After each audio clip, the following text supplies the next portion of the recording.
Pessoal, boa tarde. Tensionado pela fome, ninguém deve falar muito, até pelo prejuízo da qualidade do conteúdo do que se fala. Dizer da minha alegria de estar aqui novamente em Fortaleza, saudar a todos vocês em nome da doutora Dilce, que é a colega, que é a juíza, que coordena o Comitê Estadual de Saúde aqui no estado do Ceará e que se coloca ali à minha esquerda. Fico muito feliz em retornar à terra de Alencar, Alencarina, de Iracema, de Belchior e de Chico Anísio. O Ceará não dispõe do velho Chico como o Rio, mas tem um Chico que faz graça e que fez graça para todos nós e que hoje é um patrimônio nacional, já que fazer sorrir, né, talvez seja mais difícil do que encontrar água nesse país com tantas águas. Eu vou agilizar ainda mais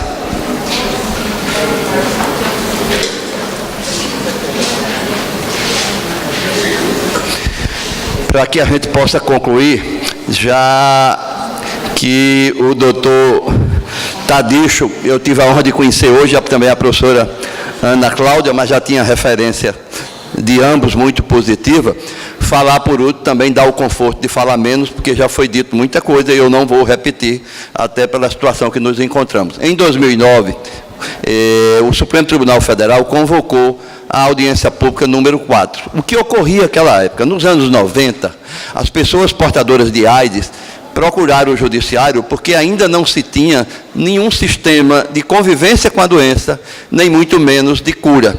E alguns países já indicavam um caminho. Não era uma cura, mas era um caminho, e onde há esperança, a vida, onde há vida, a esperança, a gente busca.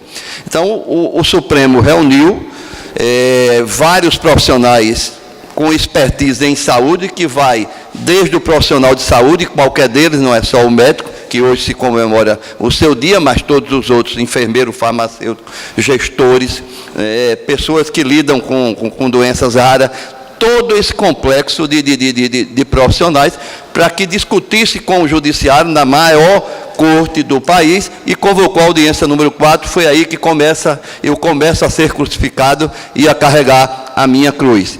A Associação dos Magistrados Brasileiros me indicou para representar, à época, 14 mil juízes de direito, desembargadores e ministros que atuam nesse país afora.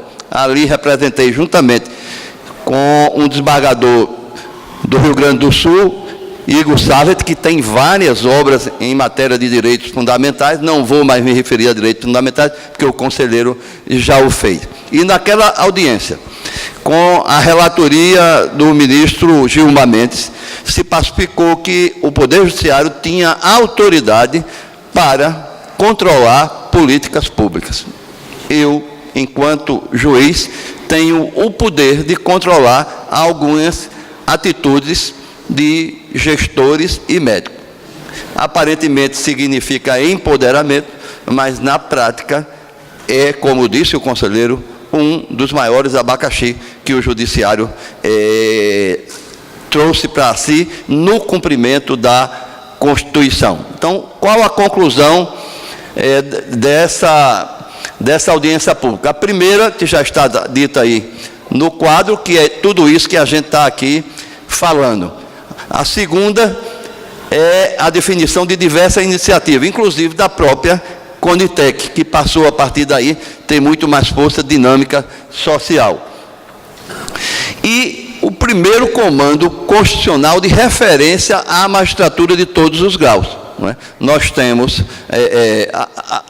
aqui está um pouco desfocado, mas lá adiante faz referência a um agravo de instrumento que o Supremo julgou, que até hoje serve de referência para todos nós juízes. E também a criação do Fórum para Judicialização da Saúde, que é reunindo vários profissionais, inclusive membros de todas as instâncias judiciais, juízes, desembargadores e ministros, para que, com a orientação de diálogo, não é aquele velho posso, faço e mando. O juiz da atualidade, ele tem que se inserir dentro de uma realidade não apenas constitucional e normativa, mas uma realidade social porque não adianta só mandar e não ter provimento econômico, financeiro ou orçamentário para que essa ordem seja efetivamente cumprida. Então, a orientação do Conselho Nacional de Justiça foi nesse sentido. E aqui vem a primeira discussão ética. Eu fui juiz, sou bem mais velho do que muitos aqui, ou talvez até quase todos, não é? Em 2009 aqui, talvez alguém não tivesse nem nascido. O referencial do juiz era a Constituição e a estrutura normativa nacional. Mas não adiantava eu simplesmente seguir essa instrução normativa se eu não me inserisse dentro de uma estrutura legal, ética, política, econômica, social e bioética. Cada assunto desse aqui daria uma palestra, mas efetivamente a essa hora eu vou apenas fazer referência para vocês, para situar dentro desse critério. E aí me trouxe uma outra discussão. Enquanto juiz, enquanto desembargador, já que eu vivo os dois mundos em função da minha antiguidade, eu tanto atuo no primeiro grau de jurisdição, como quando convocado ao tribunal, substituo o desembargador, atuo nesses dois mundos, a discutir o papel do Estado.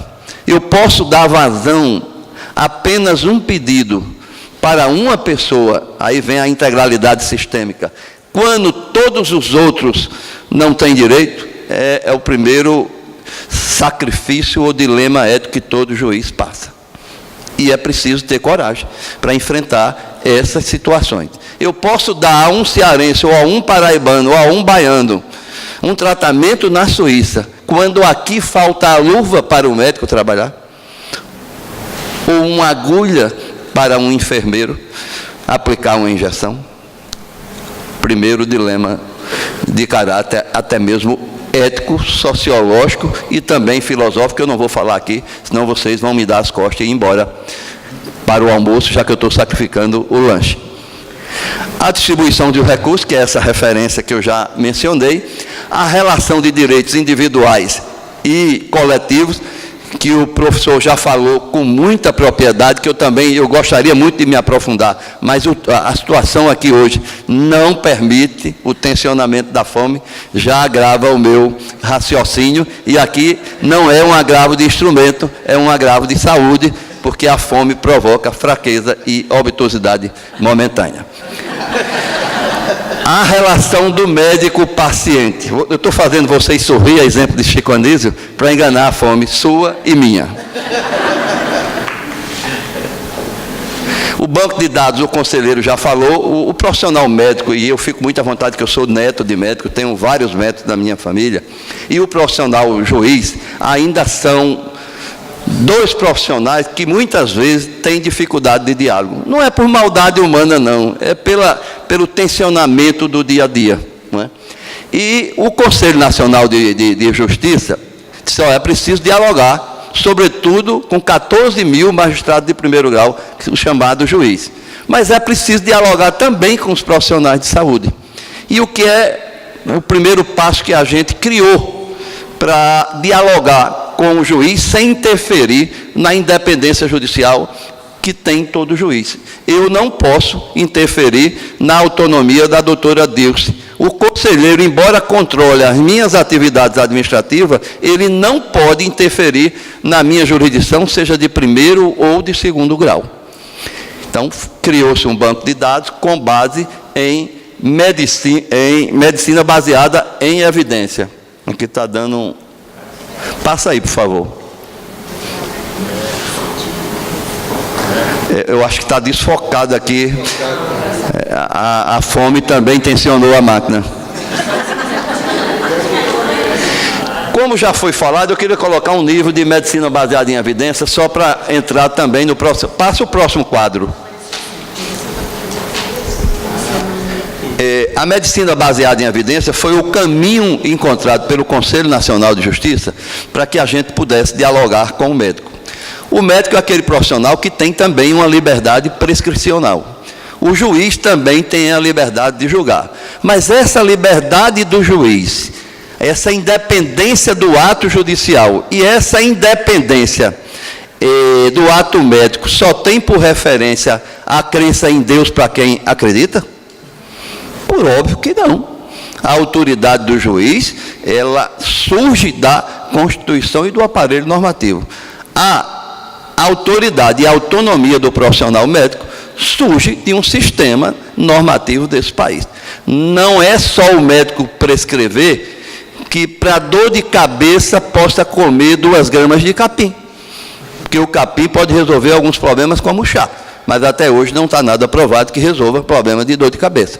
Então, essa liberdade não é absoluta, nem a do juiz no primeiro momento, nem a do médico profissional de saúde. E criou-se a medicina baseada em evidência, que isso é um conceito médico hoje utilizado no mundo inteiro, que começa na liberdade de prescrever, que está logo aqui embaixo, que é a autonomia do ato médico. Mas todo profissional hoje, seja ele um professor, um policial, um juiz, tem acima dele um mínimo de estrutura de revisão.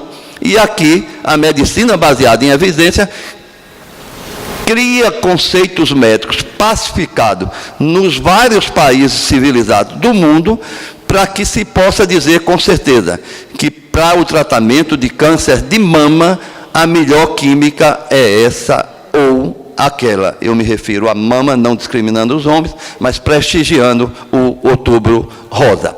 Então, isso são os níveis de evidência científica. Bota lá no Dr. Google, que vocês vão ter conceito muito melhor do que a minha fala. Mas como eu me comprometi de vir ao Ceará para falar um pouco disso, estou assumindo um compromisso e com fome continuo falando.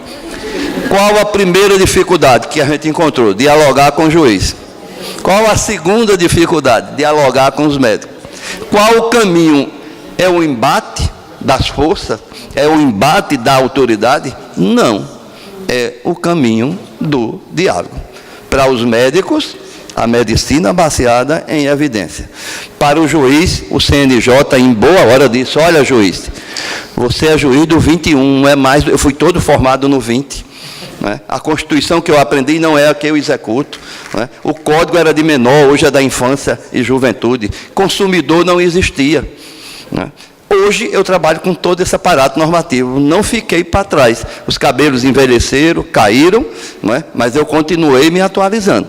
Então, estamos dialogando, chamando cada profissional na sua autonomia, seja juiz ou médico, para dialogar. Dialogar com a academia, dialogar com o gestor, dialogar com o paciente, dialogar com o mundo político, porque boa parte da judicialização é consequência da corrupção. E aí chama Sérgio Moro, que ele fala muito melhor do que eu. Então, é dentro dessas expectativas e tem mais trabalho.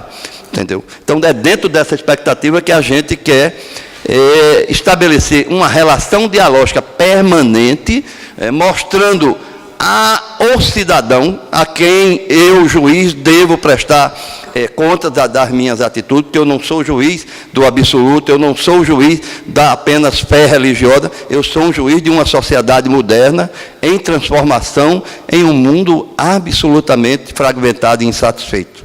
Então, é com essas duas estruturas que a gente tem trabalhado e que me parece começa a dar certo, que a colega Dilce me avalie melhor, porque eu não posso fazer elogio ao meu próprio trabalho.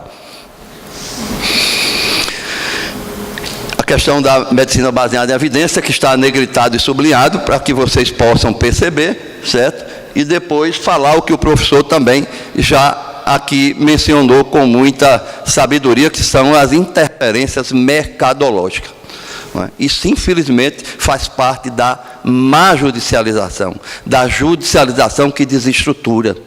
Não é da boa, daquela que não tendo uma UTI, não tendo um ambiente para uma sala de parto, não tendo um médico para me atender, procuro um juiz e encontro. Essa é a boa, é a saudável, é a constitucionalmente assegurada.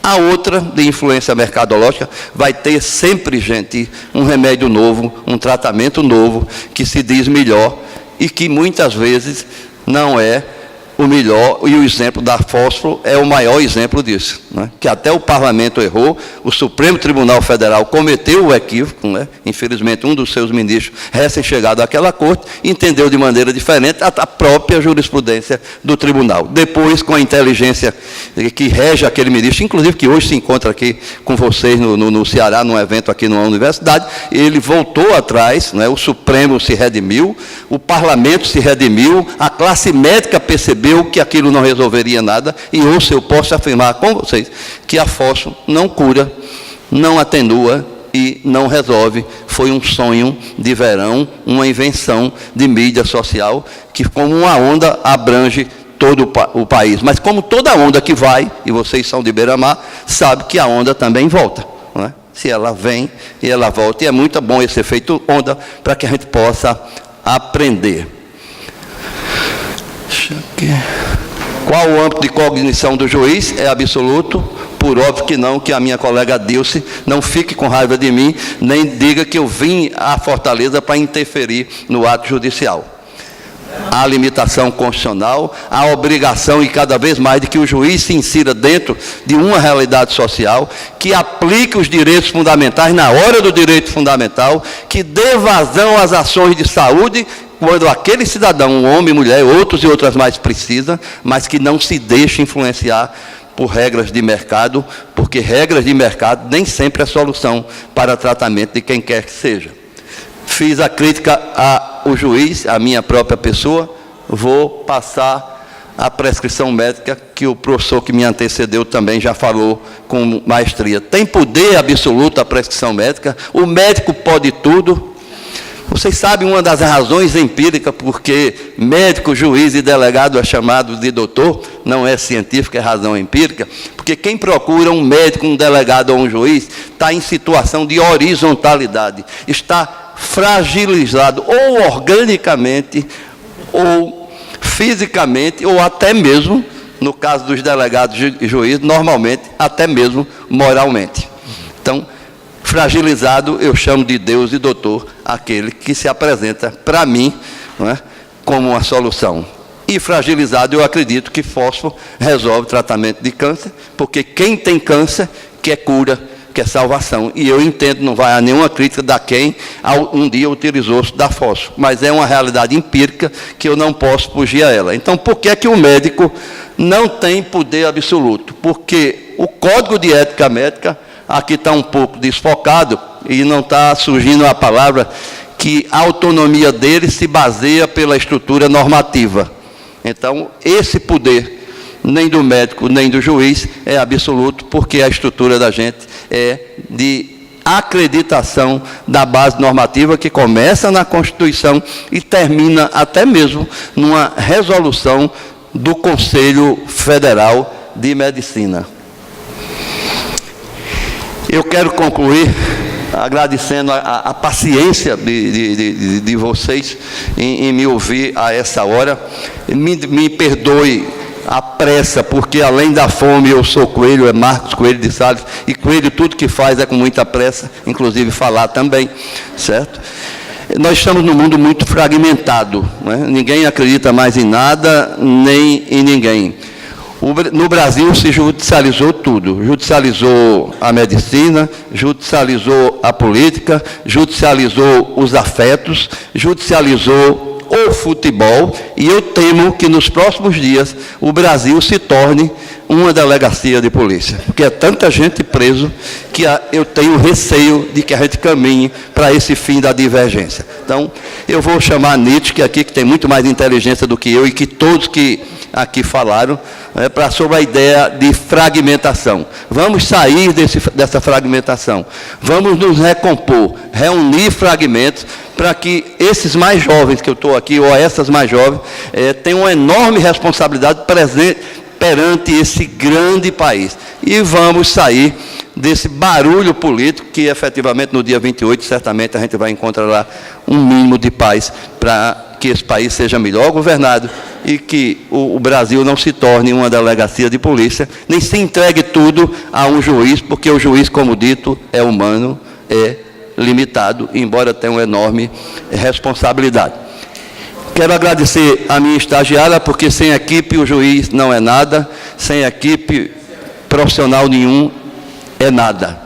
E como eu estou na terra de Alencar e do sempre admirado Belchior, que eu sou um fã desse cantor de vocês, infelizmente, que já se foi embora, eu vou chamar a atenção, sobretudo dos jovens que não conhecem, uma música disparada que é interpretada por Jair Rodrigues, mas que é de um paraibano,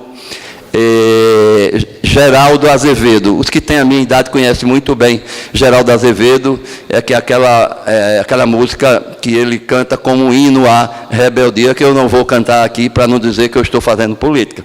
Mas eu quero citar disparada que ele diz numa das frases: a morte, o destino, tudo estava fora de lugar.